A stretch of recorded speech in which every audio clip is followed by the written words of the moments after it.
आज इस वीडियो में हम बात करने वाले हैं मसालों के बारे में कि किडनी फेलियर के पेशेंट को किस टाइप के मसाले खाने चाहिए और किस टाइप के मसाले नहीं खाने चाहिए। अगर एक किडनी फेलियर का पेशेंट अपने डाइट के अंदर मसालों का ध्यान रखता है तो काफ़ी हद तक वो अपनी मेडिसिन को सपोर्ट कर सकता है।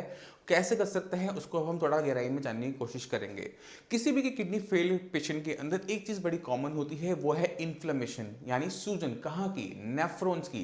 कि किडनी के अंदर जो नेफ्रॉन्स होते हैं जो खून को साफ करते हैं, अगर उसके ऊपर इन्फ्लेमेशन आती है तो वो धीरे धीरे इन्फ्लेमेशन पुरानी होनी शुरू होती है, क्रॉनिक इन्फ्लेमेशन में कन्वर्ट होनी शुरू होती है, जिसकी वजह से स्क्लेरोसिस होना शुरू हो जाता है, यानी टिश्यू का हार्ड होना शुरू हो जाता है।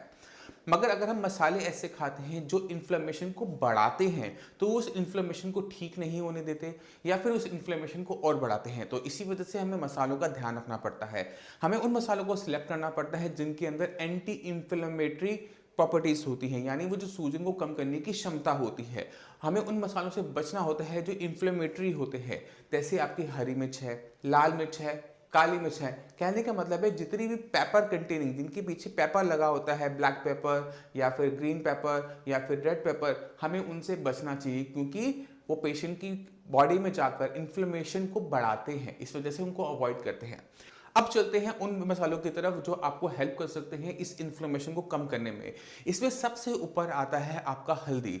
हल्दी के बारे में हम सब जानते हैं कि इसकी एंटी इन्फ्लेमेटरी प्रॉपर्टीज होती हैं। इसको जगह जगह कैंसर में भी देते हैं, इसको लीवर खराब हो रहा है तो भी देते हैं क्योंकि इसमें एंटी इन्फ्लेमेटरी प्रॉपर्टीज हैं। तो एक हल्दी एक ऐसी चीज़ है जो एक किडनी फेलियर पेशेंट को हेल्प कर सकता है। अगर वो अपने डाइट के अंदर, अपने खाने के अंदर हल्दी का प्रयोग से ठीक ठाक करता है तो उसको पेशेंट को उससे फायदा ही होगा, नुकसान बिल्कुल नहीं होगा।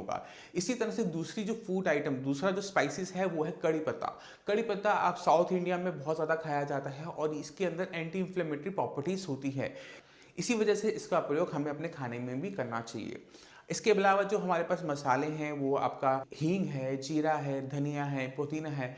बाकी जो मसाले होते हैं उनका प्रयोग आराम से किया जा सकता है। कुछ चीज़ों का ध्यान रखना है, जैसे गरम मसाले। गरम मसाले के अंदर जितनी भी गरम वाली चीज़ें होती हैं जिनकी वजह से इन्फ्लेमेशन होती है, हमें उसे अवॉइड करना है। तो एक छोटा सा मैं आपको तरीका बताता हूँ जिससे आप किसी भी मसाले के अंदर इन्फ्लेमेटरी प्रॉपर्टीज़ हैं या नहीं है उसको जज कर सकते हो। जो भी मसाला आप खाना चाहते हो उसको आप थोड़ा सा पाउडर फॉर्म में करो और उसको अपने होठों के बाहरी हिस्से पे लगाओ। अंदर नहीं लगाना, बाहर की तरफ लगाना है। अगर उसको लगाने के बाद आपको वहाँ पर जलन महसूस होती है, गर्मी महसूस होती है, इसका मतलब है कि वो मसाले के अंदर इन्फ्लेमेटरी प्रॉपर्टीज़ हैं जिसकी वजह से हमें उसे इनटेक नहीं करना। अगर वही मसाला वहाँ पर आपको कुछ नहीं करे या फिर आपको वहाँ पे कूलिंग इफेक्ट दे तो हम उस मसाले को यूज़ कर सकते हैं क्योंकि उसके अंदर इन्फ्लेमेटरी यानी सूजन को पैदा करने की क्षमता नहीं है। इसी वजह से मैं अब आपको मसालों की लिस्ट दूंगा जो आपने खाने हैं, जो आपको नहीं खाने। आप उनको नोट कीजिए और उसको अपने खाने में उसी तरह से यूज़ कीजिए। तो ये तो बात हो गई मसालों की। अब अगली वीडियो के अंदर मैं आपको देने वाला हूँ कंप्लीट डाइट चार्ट कि एक किडनी फेलियर पेशेंट को मॉर्निंग में कौन सी रेसिपीज खानी चाहिए, लंच में वो किस तरह का फूड आइटम खा सकता है और डिनर में वो किस टाइप का फूड आइटम ले सकता है। उससे आपको बहुत क्लियर कट आइडिया मिल जाएगा कि मुझे किस टाइप का फूड अपनी डाइट के अंदर रखना है।